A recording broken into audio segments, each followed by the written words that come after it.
नमस्कार। हिंदी साहित्य की कक्षा में आप सभी का स्वागत है। हम पढ़ रहे हैं कृतिका का पाठ 2 मेरे संग की औरतें। और अभी तक हमने पढ़ा इस पाठ की जो लेखिका है मृदुला गर्ग, उसके जीवन में जिन जिन महिलाओं जिन जिन औरतों का साथ था उसके बारे में हमने लेखिका की नानी, उसकी माँ, परदादी और उसकी बहनों के बारे में अभी तक हमने जाना। अब हम बढ़ते हैं आगे और पृष्ठ 24 से आज हम पढ़ना शुरू करते हैं कि एक बात हम में एक सी रही, घर बार को परंपरागत तरीके से हमने भले न चलाया हो, उसे तोड़ा भी नहीं। शादी एक बार की और उसे कायम रखा, चाहे तलाक के कगार पर खड़ी चली हो, पर कगार तोड़ डूबी नहीं। शायद इसलिए कि जैसा मैंने अपने पहले उपन्यास में ही लिख डाला था, हम सभी विश्वास करती रही होंगी कि मर्द बदलने से कोई प्रयोजन सिद्ध नहीं होता। घर के भीतर रहते हुए भी अपनी मर्जी से जी लो तो काफ़ी है। अब लेखिका अपने बहनों और अपने जो खुद के अपने परिवार के बारे में बता रही हैं कि उनका वैवाहिक जीवन ठीक ठाक ही रहा, लेकिन उन्होंने कभी भी मर्द को बदलने की चेष्टा नहीं की। उसने कहा कि इससे कुछ सिद्ध नहीं हो सकता। तो उन्होंने यह भी बात कहा है कि यदि हम घर में रहकर भी, घर के भीतर रहकर भी अपनी मर्जी से जी लेते हैं तो औरतों के लिए इतना भी काफ़ी है।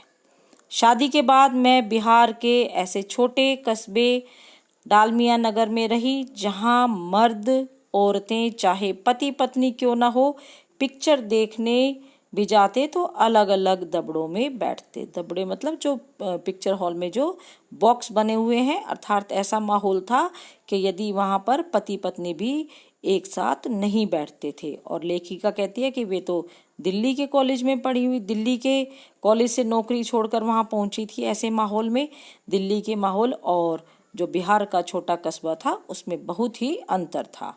मैं दिल्ली से कॉलेज की नौकरी छोड़कर वहां पहुंची थी और नाटकों में अभिनय करने की शौकीन रही थी। मैंने उनके चलन से हार नहीं मानी। साल भर के भीतर उन्हीं शादीशुदा औरतों को पराये मर्दों के साथ नाटक करने के लिए मना लिया। अगले 4 साल तक हमने कई नाटक किए। अकाल राहत कोष के लिए उन्हीं के माध्यम से पैसा भी इकट्ठा किया। अब वह अपने बारे में बता रही है कि उनका जीवन कैसा था, किस किस माहौल में वे रही। और वे बताती हैं कि जब वे बिहार गई, डालमिया नगर में, वहाँ छोटा सा कस्बा था, तो उन्होंने जो वहाँ की परंपरागत औरतें थीं उन्हें भी मना लिया कि वे साथ मिलकर नाटक करने लगी। और उन्होंने कहा कि अकाल राहत कोष के लिए भी उन्होंने बहुत से पैसे इकट्ठा किया। अब वे आगे की बात बताती हैं कि बिहार से निकलकर वहां से निकली तो कर्नाटक के एक और छोटे कस्बे बागलकोट में पहुंच गई। तब तक मेरे 2 बच्चे हो चुके थे जो स्कूल जाने लायक उम्र पर पहुंच रहे थे, पर वहां कोई ढंग का स्कूल नहीं था। लोगों की राय पर मैंने पास के कैथोलिक बिशप से दरख्वास्त की, प्रार्थना की कि उनका मिशन वहाँ के सीमेंट कारखाने की आर्थिक मदद से हमारे कस्बे में एक प्राइमरी स्कूल खोल दे। जो वहाँ का कैथोलिक बिशप था उसके पास उन्होंने कहा कि ये जो सीमेंट का कारखाना, इससे आप आर्थिक मदद लेकर एक प्राइमरी स्कूल खुलवा सकते हैं। पहले उन्होंने कहा चूंकि उस प्रदेश में क्रिश्चियन जनसंख्या कम थी, इसलिए वे वहाँ स्कूल खोलने में असमर्थ थे। मैंने गैर क्रिश्चियन बच्चों को भी शिक्षा पाने के लायक सिद्ध करते हुए अपना इसरार जारी रखा। अपना आग्रह, इसरार का अर्थ होता है अपना आग्रह, अपनी प्रार्थना जारी रखी। तब उन्होंने कहा हम कोशिश कर सकते हैं हम कोशिश कर सकते हैं, बशर्ते आप हमें यकीन दिलाएं कि वह स्कूल अगले 100 वर्षों तक चलता रहेगा। अब इस बात को सुनकर लेखिका को बड़ा गुस्सा आया। मुझे गुस्सा आ गया। मैंने कहा स्कूल की छोड़िए, किसी के भी बारे में यकीन नहीं दिलाया जा सकता कि वह अगले 100 साल तक चलेगा। वे भी गुस्सा खा गए, बोले खुदा का शुक्र है बच्चों को। वे भी आगे वो कहती है कि लेखिका के जो बिशप कैथोलिक बिशप वाले थे वे भी गुस्सा कर गए, लेकिन खुदा का शुक्र है बच्चों के न पढ़ पाने की समस्या आपकी है, मेरी नहीं। और यह उन्होंने लेखिका को कहा कि बच्चे, यदि आपके बच्चे नहीं पढ़ते तो यह समस्या आपकी है, हमारी नहीं। अब चलते हैं अगले पृष्ठ की ओर। बात कड़वी थी पर 100% सच। फीसदी मतलब परसेंट, 100% सच थी।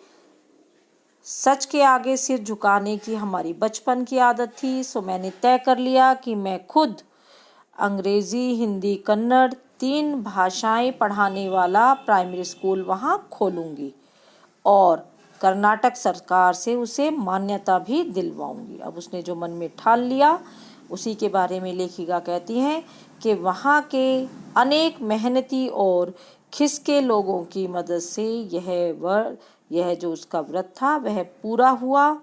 और लोगों की सहायता से, खिसके लोग यानी कि जो लोग लेखिका की तरह ही थे, कुछ काम करने की जिनमें कोई चाह थी, कोई सनक थी। मेरे बच्चे और अन्य अफसरों के बच्चे उसी स्कूल में पढ़े। बाद में अलग अलग शहरों के अलग अलग ख्यात स्कूलों में दाखिला भी पा गए। लेखिका ने जो कहा उसे करके दिखाया। ऐसे अनेक मौके आए जब मैंने अपने जिद्दीपन के नमूने पेश किए, पर सबसे ज़्यादा उसने मंच पाया मेरे लेखन में, जो शुरू से अब तक लीक से खिसका अपनी राह खुद तलाशता रहा। पर सब कुछ कर पाने पर भी मैं अपनी छोटी बहन रेणु के मुकाबिल नहीं पहुंच सकी। वह कहती है लेखिका कि मैं बहुत जिद्दी थी, जो काम सोच लेती थी वह पूरा करके ही रहती थी, लेकिन जिद्दीपन में वह अपनी छोटी बहन रेणु के बारे में कहती है कि मैं उस तक नहीं पहुंच सकी जितनी जिद्दी मेरी बहन रेणु थी। 1950 के अंतिम दौर में एक दिन दिल्ली में एक साथ 9 इंच बारिश हो गई। दिल्ली की खासियत यह रही कि पानी थोड़ा बरसते ही वहाँ के नाले पर नालों में बाढ़ आ जाती है, अर्थात चारों तरफ पानी भर जाता था। पुलों के नीचे पानी भर जाता है और तमाम यातायात ठप हो जाता है। इस कयामती बारिश के बाद तो सरकारी दफ्तरों के पहले तल्लों से फाइलें पानी में तैर गई कि बारिश इतनी हुई कि सरकारी दफ्तर थे उनके अंदर भी पानी भर गया। अगली सुबह किसी तरह का कोई वाहन सड़क पर नहीं निकला था। जाहिर है कि रेणु के स्कूल की बस भी उसे लेने नहीं आई। अब जब चारों तरफ पानी भरा है इसका मतलब कि स्कूल बंद ही होगा, लेकिन और ना ही रेणु को लेने बस आई। लेकिन रेणु ने कहा कोई बात नहीं, मैं पैदल चली जाऊंगी। सबने समझाया स्कूल बंद होगा, मत जाओ। उसने कहा आपको कैसे पता? इस सवाल का माकूल जवाब किसी के पास नहीं था। माकूल का मतलब होता है मुनासिब या अच्छा। किसी के पास जवाब नहीं था कि आपको क्या पता कि स्कूल खुला है या बंद होगा, परंतु सबने यही अनुमान लगाया था कि बारिश बहुत तेज़ थी, पानी भरा हुआ है इस कारण, और ना ही स्कूल बस आई थी, तो स्कूल बंद ही होगा। हमारे यहाँ फ़ोन ज़रूर लगा हुआ था, स्कूल में भी रहा होगा, पर बारिश के चलते सब ठप पड़ा हुआ था, तो रेणु अकेली पैदल स्कूल चल दी। गनीमत यह थी कि बारिश एक मुश्त बरस लेने के बाद थम गई थी। बारिश तो रुक गई थी, लेकिन चारों ओर पानी ही पानी था।